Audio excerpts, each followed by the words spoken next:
तो friends welcome to my channel. So friend, जैसा कि हमारी परिवहन की सीरीज चल रही थी तो हमने जो स्थल परिवहन है उसके बारे में पढ़ लिया है। मेनली जो क्वेश्चन है वो नेशनल हाईवे से रिलेटेड पूछे जाते हैं, तो वो हमने कर लिए हैं। आज का जो हमारा टॉपिक है वो है जल परिवहन। तो आपको जैसा कि बताया था कि जो जल परिवहन है वो भारत में 2% ही है। एंड जो जल परिवहन है इसको दो भागों में बांटा गया है। एक तो है समुद्री जल परिवहन, एक है आंतरिक जल परिवहन। आंतरिक जल परिवहन जो कि नदियों के द्वारा होता है और भारत में एक राज्य से दूसरे राज्य के द्वारा यानी कि परिवहन किया जाता है। और जो समुद्री जल परिवहन है उसमें एक देश से दूसरे देश की तरफ परिवहन किया जाता है। जो समुद्री जल परिवहन है उसमें हम मेनली बंदरगाह के बारे में पढ़ेंगे। तो आज का जो हमारा टॉपिक है वो है बंदरगाह है और सेकंड राष्ट्रीय जल मार्ग। तो सबसे पहले हम देख लेते हैं बंदरगाह है। तो जो पहला बंदरगाह है उसका नाम है कांडला बंदरगाह है। जो कांडला बंदरगाह है वो कहाँ पर है? गुजरात में। तो मेनली क्वेश्चन यही आते हैं कि कौन सा बंदरगाह है जो वो कौन से राज्य में स्थित है, या फिर उसकी कोई भी अगर कोई विशेषता है वो पूछ ली जाती है। तो कांडला बंदरगाह है जो वो गुजरात में है और इसकी जो विशेषता है वो है ज्वारीय बंदरगाह है। कि जो कांडला बंदरगाह है वो क्या है? ज्वारीय बंदरगाह है। ये भारत का दूसरा बड़ा ज्वारीय बंदरगाह है।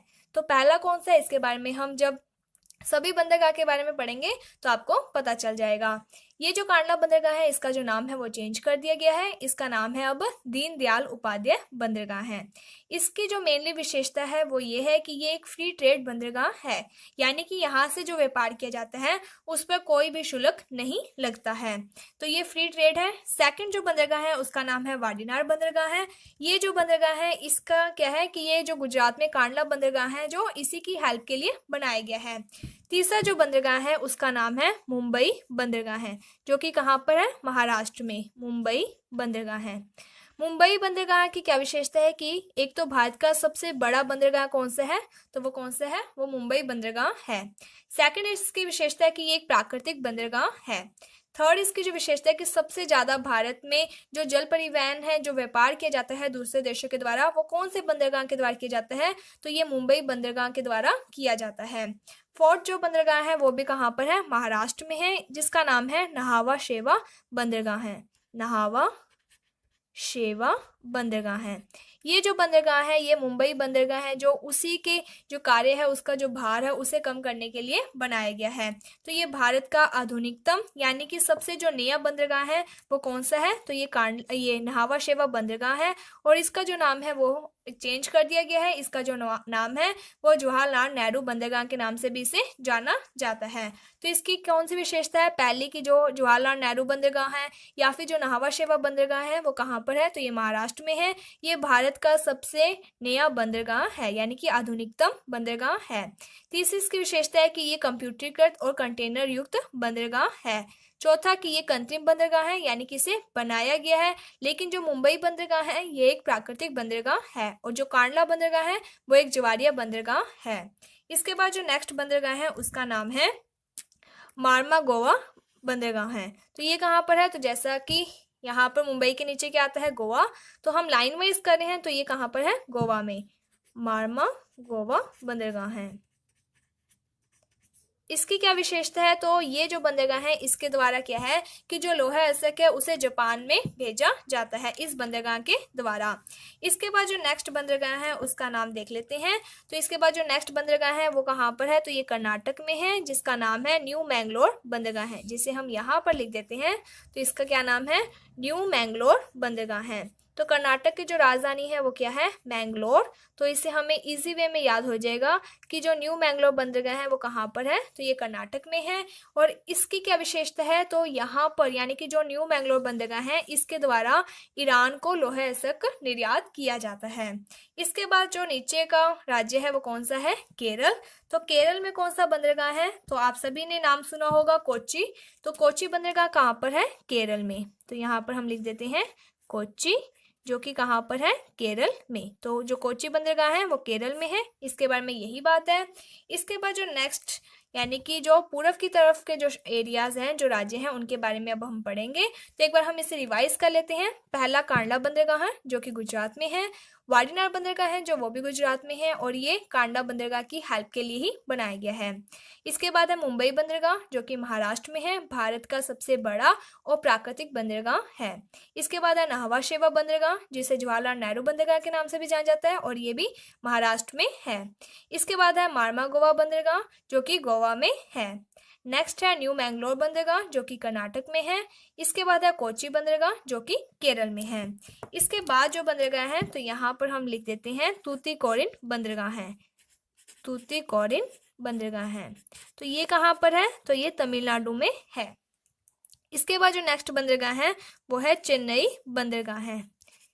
चेन्नई बंदरगाह है। चेन्नई बंदरगाह है जो इसकी सबसे बड़ी विशेषता क्या है, तो ये भारत का क्या है, सबसे बड़ा कृत्रिम बंदरगाह है। तो भारत का अगर आज की सबसे बड़ा बंदरगाह तो कौन सा है, मुंबई। अगर आज सबसे बड़ा प्राकृतिक बंदरगाह तो भी क्या है, मुंबई। बट अगर आज की भारत का सबसे बड़ा कृत्रिम बंदरगाह कौन सा है, तो ये आ जाएगा चेन्नई बंदरगाह है। इसके अलावा एक क्वेश्चन आता है कि भारत में जो समुद्र तल की जो गहराई है वो कहाँ, किस क्षेत्र से नापी जाती है, तो वो चेन्नई से ही मापी जाती है। इसके बाद जो नेक्स्ट बंदरगाह है वो भी कहाँ पर है, ये तमिलनाडु में है, जिसका नाम है एन्नोर बंदरगाह है। एन्नोर बंदरगाह है। तो क्वेश्चन ये आता है कि एन्नोर बंदरगाह है जो कहाँ पर है, तो ये तमिलनाडु में है। इसकी क्या विशेषता है, तो ये दूसरा बड़ा कृत्रिम बंदरगाह है। इसके बाद जो नेक्स्ट बंदरगाह है उसके बारे में हम देख लेते हैं। इसके ऊपर तमिलनाडु के ऊपर कौन सा राज्य आता है, तो आंध्र प्रदेश। तो यहाँ पर जो बंदरगाह है उसका नाम है विशाखापट्टनम बंदरगाह है। विशाखापट्टनम बंदरगाह है। तो पहला क्वेश्चन तो यही हो जाता है कि विशाखापट्टनम बंदरगाह कहाँ पर है, तो नॉर्मल नाम से पता चल जाता है कि ये कहाँ पर है, आंध्र प्रदेश में। इसकी बड़ी विशेषता क्या है कि ये जो बंदरगाह है ये स्थलबंध है। ये जो बंदरगाह है वो क्या है, स्थलबंध है। और दूसरी बात कि ये सबसे गहरा, यानी कि सबसे गहरा भारत में कौन सा बंदरगाह है, तो वो कौन सा है, विशाखापट्टनम बंदरगाह है। तो आंध्र प्रदेश के ऊपर कौन सा आता है, राज्य उड़ीसा। तो उड़ीसा में कौन सा बंदरगाह है, तो आप सभी ने सुना होगा पारादीप बंदरगाह है। तो पारादीप बंदरगाह कहाँ पे है, उड़ीसा में। और इस बंदरगाह के द्वारा जापान को लोहे अस्क निर्यात किया जाता है। इसके बाद जो नेक्स्ट बंदरगाह है वो है पश्चिम बंगाल में, जिसका नाम है कोलकाता बंदरगाह है। तो जो कोलकाता बंदरगाह है इसकी सबसे बड़ी विशेषता क्या है कि ये क्या है, ज्वारीय बंदरगाह है। तो भारत में दो ज्वारीय बंदरगाह हैं, कौन कौन से, तो एक पूर्व में है और एक पश्चिम में है। पूर्व में कौन सा है, कोलकाता, और पश्चिम में कांडला। क से दोनों आते हैं। सबसे बड़ा ज्वारीय बंदरगाह कौन सा है, तो ये कोलकाता, और सेकंड कौन सा है, तो ये आ जाएगा कांडला बंदरगाह है। तो कोलकाता बंदरगाह है जो ये कौन सी नदी पर है, तो ये हुगली नदी पर स्थित है। सो होपफुली आपको जो बंदरगाह है वो समझ में आ गए होंगे। एंड इसके बाद हम देखेंगे राष्ट्रीय जलमार्ग। तो जो जल मार्ग है वो भारत के अंदर जो नदियों के द्वारा परिवहन किया जाता है, तो हम उसके बारे में अब हम पढ़ेंगे। तो राष्ट्रीय जल मार्ग जिसे हम NWH के नाम से भी लिख सकते हैं। तो सबसे पहला जो नंबर 1 है यानी कि NWH1, तो ये कहाँ से कहाँ तक है, नेशनल वाटर हाईवे। तो ये कहाँ से कहाँ तक है, तो ये हल्दिया यानी कि पश्चिम बंगाल से शुरू होता है और इलाहाबाद उत्तर प्रदेश तक है। तो ये कौन सी नदी पर है, तो नॉर्मल यहाँ से कौन सी नदी बहती है, तो गंगा नदी ये बहती है। तो इसी के ऊपर क्या है, ये यानी कि जल परिवहन होता है। तो यहाँ पर हम लिख देते हैं NWH1।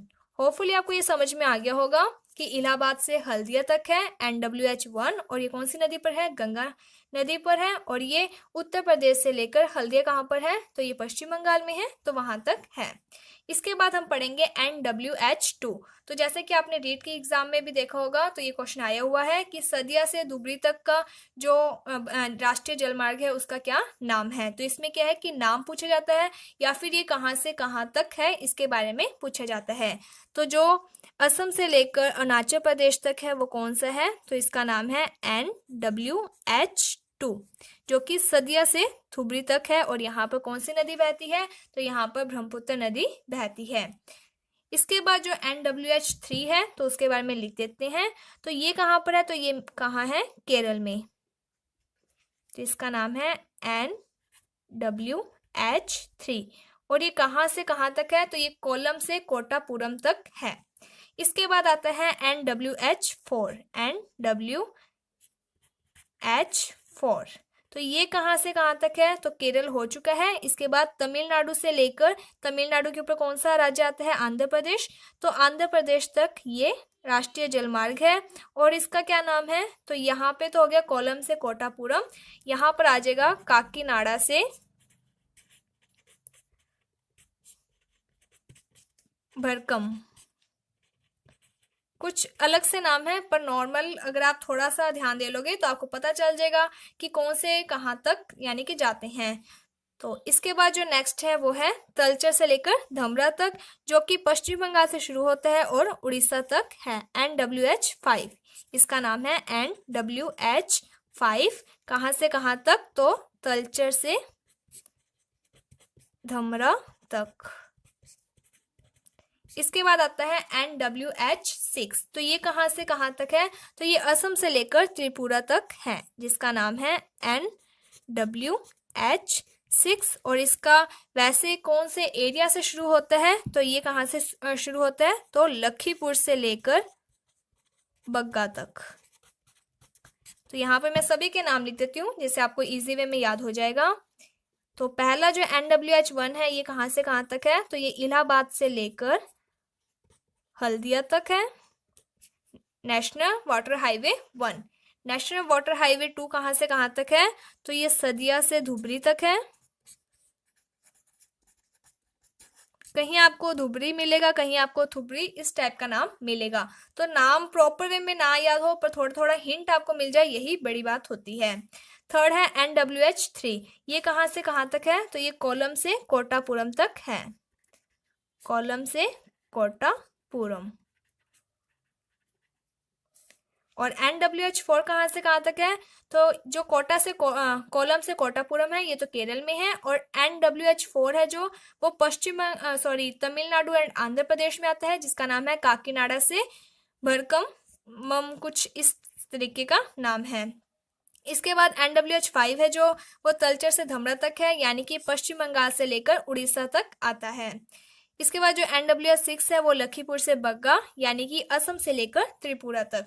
सो होपफुली आपको जो जल परिवहन है वो समझ में आ गया होगा। अगर आपको कोई भी डाउट है तो आप हमें कमेंट सेक्शन में बता सकते हैं, आपका डाउट दूर कर दिया जाएगा। अगर आपको ये वीडियो अच्छी लगी है तो like my video, subscribe my channel. Thank you friends for watching my video. Thank you.